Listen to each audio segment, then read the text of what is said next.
Hey everyone, today in this video, I'm going to be checking out the BenQ GW2786TC. It's their 27-inch 1080p Full HD IPS display. This monitor is jam-packed full of a lot of great features, definitely geared towards the office productivity type. So we have adaptive brightness, BenQ's eye care mode, we have a coding mode, built-in noise-canceling mic, daisy chaining capabilities, and USB Type-C, all built into this monitor. Available in multiple sizes, 24 or 27 inches. So if you're interested in this product or you want to find out more about it, the link to it will be in the video description. I also want to mention that BenQ did send me the sample, but any opinion expressed in this video is strictly my own. You can see the retail box and packaging right here, very simple and straightforward. We have some additional product info on the side that lets us know that the brightness is 250 nits for those that are interested, and a 5 millisecond response time measured gray to gray. Now let's go ahead, let's open it up and see what's inside. Here are all the contents. First up, we have our product literature consisting of our quick start guide, safety instructions, and warranty information. Next, you'll find 3 included cables. We have our power supply cable right here. We have our USB Type-C to Type-C cable. We also have an included HDMI cable right here. Then you'll find the 2 pieces for the stand with the base plate and the arm. High quality construction, beautiful white finish, tool-free setup and installation, which is fantastic. And then last but definitely not least, the monitor itself. Let's take a look at that in more detail. Starting with the front, you'll see the beautiful 27-inch display measured diagonally, near bezel-less design on the sides and the top. Where the tip of my thumb is, that's where the pixels actually end, then a little bit of black for the screen, and then that little bit of white for the bezel. BenQ logo and branding. We have our light sensor down here, built-in microphone. We even have our mic button right there, an indicator light. Power button that is illuminated on the underside. I can show you that right there. It's the only clear button. Speaker grills. Let's look at that side profile. We can do top down as well too. And now we'll look at the I/O here. So this is where we plug in the power supply cable. We have DisplayPort out, USB Type-C, DisplayPort in, HDMI. We have 2 USB Type-A ports and a headphone jack. We'll look at the complete backside here with that beautiful white finish, BenQ logo and branding, etched pattern all throughout the plastic back cover, stand release right there. Should have a VESA mount option there if we remove those screws if you're interested. Kensington security lock. Really a beautiful finish on the back of this monitor. I love that it's white. All right, we have the stand set up. Let me show you what the stand is capable of doing. First, we have height adjustment, maximum height, minimum height, or somewhere in between. It supports itself under its own weight. We can also rotate this display. Take a look at that 90 degrees. Now we have our vertical or portrait viewing experience, and we can adjust the tilt for that. And bonus, we can rotate it the other way too. So now we could route our cables out this way. So depending on your setup, how you want to configure that, you have flexibility there with that. And we can't forget, we have the ability to swivel it to the left and to the right. So super versatile and functional. And here's a look at our tilt again. Let me show you that from the side. So max tilt down, max tilt back. So very, very versatile with this stand. This is honestly how every stand should be right out of the box for a computer monitor, giving you the best versatility possible that you don't have to go buy an arm or a different stand. Just for fun, here's a look at the 24-inch version and the 27-inch version, so maybe you can get a better feel in this video for the differences in size and which monitor might be right for you. Smaller at 24 or larger at 27. I try to position them at the same height and at the same spot on the back of my desk, so when you're looking at the camera, you can gauge a little bit at least what the screen size difference will be. When you look at them like this, it's kind of pretty eye-opening how much larger a 27-inch is versus a 24-inch monitor. Obviously, if space is a premium, you might have to go smaller. If it's not, or you want just a larger display, that's where the 27-inch might be better suited for you. Monitor is plugged in and powered on. We're looking at our display settings here. We are getting the 1920 by 1080p Full HD at up to 100 Hertz for our refresh rate, which is great. Now let's bring up the menu. So we'll go ahead, we'll toggle the buttons here at the bottom, and we'll pull up the full menu. I'm not gonna go over each individual setting. I just wanna show you all the settings for you to explore and configure as you see fit. First up, we have our input options, USB Type-C, HDMI and DisplayPort. Next, we have our visual modes. This is really cool. So it's the learning section here. So we can go over that, and basically it will adjust depending on your lighting environment. So care mode, then we have coding mode, reading mode, e-paper, and then you'll notice back up to the top. So we have the 4 different modes that you can choose from. Again, depending on your lighting environment. It's intelligent and will learn that for you, and you can pick and choose which mode you want. Really clever and cool feature there. Next, further down, we have our mode selector. Basically, we can adjust different image presets here. Standard, low blue light, movie, game, M-Book, sRGB, color weakness, eco, user mode, and back to standard. Then further down, we have our eye care adjustment options here, followed by our color settings, audio adjustments for the speaker and for the microphone. So you can see the different options here for each one. Further down, custom settings, so we can choose some of the shortcuts and buttons down here to configure as we see fit. And then we have our system settings here. So we'll just cycle through those, toggle things on or off.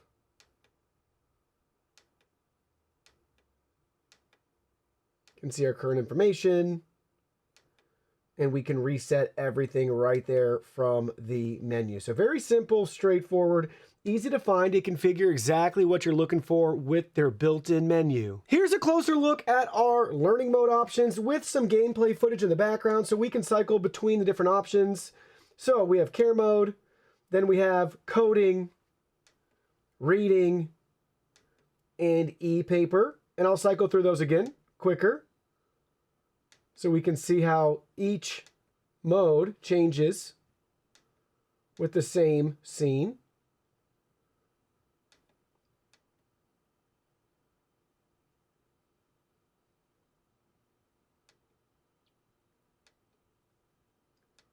But it can learn and figure that out for you. Or if you want, we have our typical and more standard image presets here.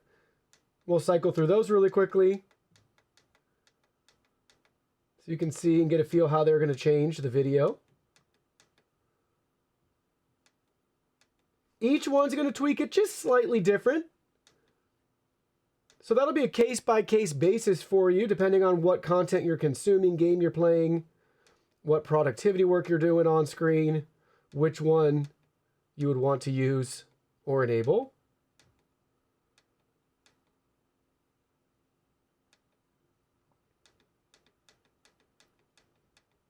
We can get a feel for that right there.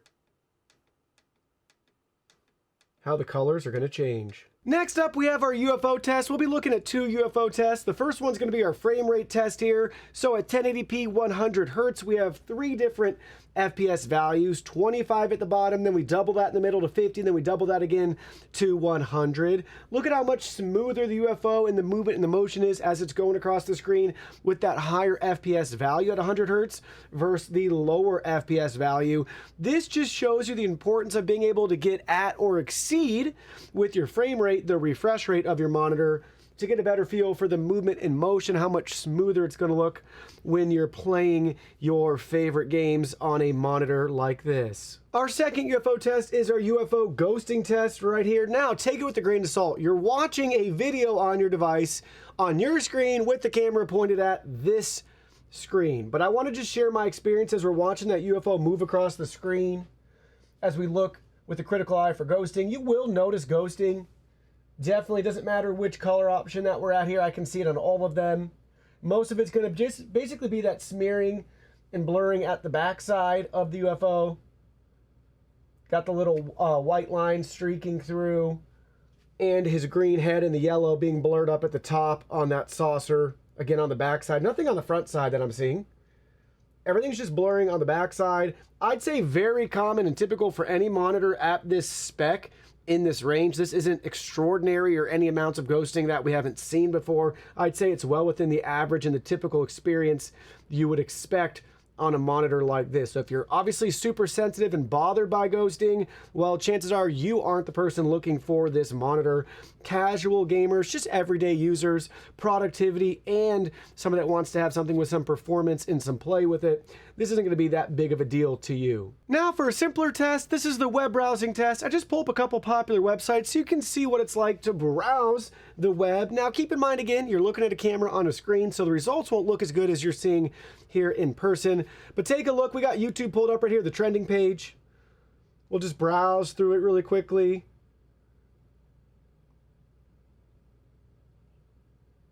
But everything's smooth and fluid. What you've come to expect, just using a monitor to browse the web. Nothing off or anything like that here. Same can be said for The Verge, a popular tech blog. Just wanted to show you something a little bit different. So we have entertainment, we have information here. This website's great, different colors, different headers, things like that. A lot of ads, images, videos, GIFs, all of that good stuff. Let's just go ahead and let's just select an article. Clear, crisp, IPS display, fantastic viewing angles, no color distortion or anything like that. And while I'm looking at this, nice matte finish. It's not going to be very glossy or reflective. Obviously, my main studio light, if I look down, it'll reflect some, but not bad at all. And last but not least, we can't forget about online shopping, right? So take a look here. Everything looks great. Everything's displayed as it should be, very clear and very crisp. Built-in speaker test. We have the speakers maxed out at 100% volume right now. We're listening to the song Dripping with Ice by Music Chef. Let's just listen in so you can get a feel and a sample for the audio quality coming out of these built-in speakers. And we'll adjust the volume up and down a little bit so you can get a better feel for the range.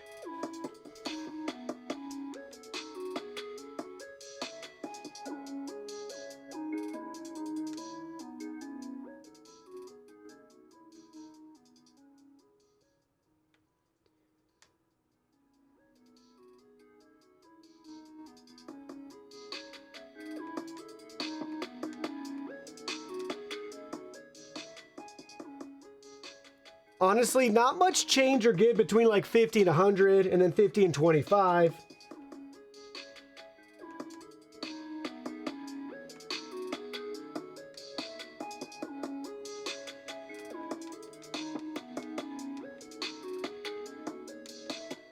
For those wondering, you can choose the audio mode. I prefer to leave it on standard, but you will notice a difference between dialogue and music mode.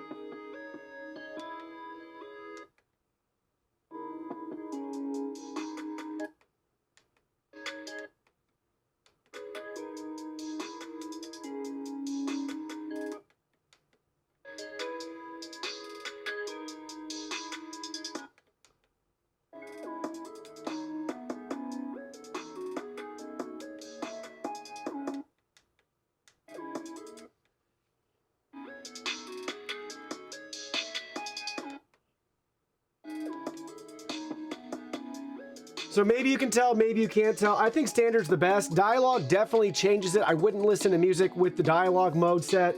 So I prefer to leave it on standard, but it is fun that we have those options to at least customize it a little bit for you audio snobs out there. Now, are these speakers exceptional, anything like that? I would say no. It's not going to replace your headset, your soundbar, your headphones, whatever it may be. But I do want to mention that they are better than your typical speakers that I've heard in monitors like this at this price point. So they do get a couple notches in their favor for better internal speaker qualities than your default standard ones, which are really junk and mostly unbearable.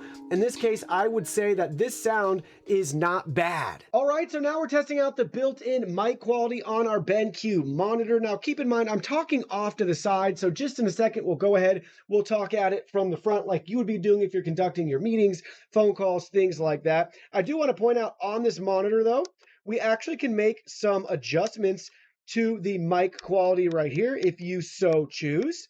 So under the audio settings, we have the microphone options here, and we can adjust the status, the volume, and the noise cancellation off, low, medium, or high. So you can play around with that to find the settings that work best for you in your environment. Here's us talking from the front like you would be if you're using this monitor, whether you're sitting down or standing up. You can get closer to it or further away just to give you a better feel for what you can expect in your environment. Listening to some raw audio coming through this monitor's built-in microphone. That's not a sentence I say very often, which is pretty cool. And I want to show you too in real time. Press that button, you can hear me again, so we can turn it on.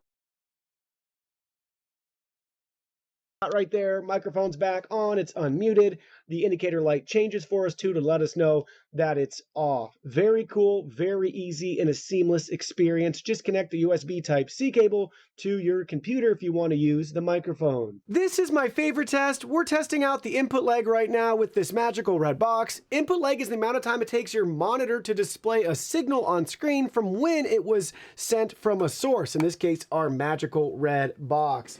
Let's take a look at the results right here. You'll see the lowest value up at the top. So we're coming in at 1.4 to 1.6. Not bad.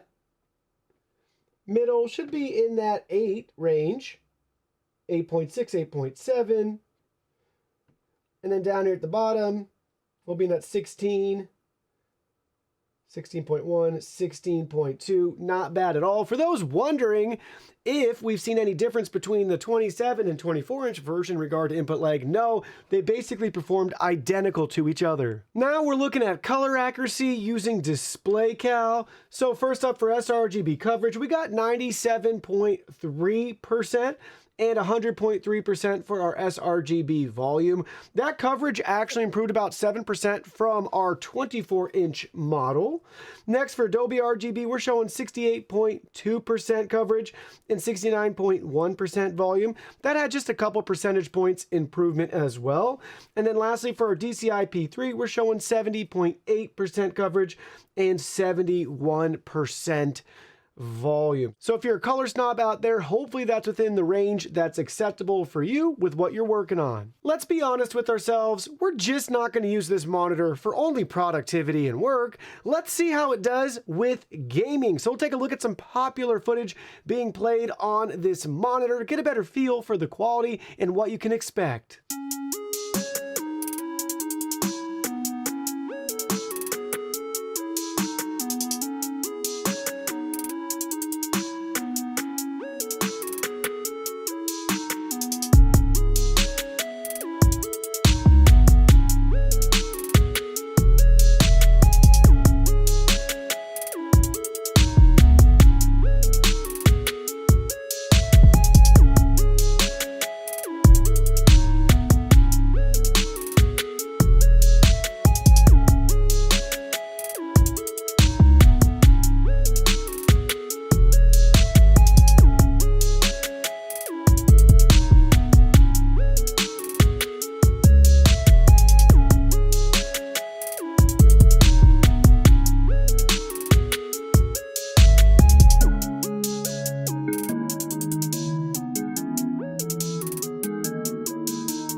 Don't worry, console gamers, I haven't forgotten about you. We have the PlayStation 5 connected here, and you'll peak at 1920 1080 at 60 Hz. And same story with the Xbox. We have the Series X connected here. You'll be looking at 1080p and 60 Hz. So where's that leave us in regards to this BenQ monitor? Well, let me share with you my final thoughts. Here's what you need to know. Whether it's productivity or play, this is probably going to be the monitor for you. Specifically in that productivity work environment, you'll be hard set to find a better value for a monitor that offers as much as this one. First, from the software and hardware side of things, we have their eye care technology. We have their learning modes to process different lighting environments. We have the coding specific mode too. So again, if you're looking at the screen for hours upon hours upon hours, day in and day out, we didn't even mention their eye care technology as well.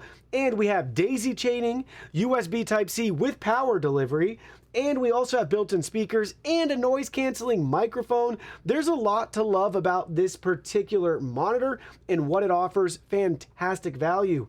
Don't forget about the stand, guys. They didn't skimp or compromise on the stand. It gives us full functionality. So hats off to BenQ for actually making a monitor that provides tremendous value. Now, with all that said, there are still some things I'd want to see improved in the future. They can refine the colors even a little bit better, I would say, in this range. It's not bad or unbearable or anything like that, but I'd like to see some slight improvements there with the colors. If you are going to be using this mostly for play, well, I would argue it's more geared towards productivity, but there's nothing wrong. 1080p 100 Hz gaming, you will notice some ghosting as expected, but nothing unbearable. I would like to see maybe that be dialed in a little bit more too, but if it comes at the expense of all the productivity features, I think it's good enough as it is. And then lastly, this is just me, but that microphone really teases me to want to have a built-in webcam up at the top. Maybe it pops up or something, little shutter, things like that. But again, I know that would kind of change the price point of this monitor too, so I'm not really docking it a lot of points for that.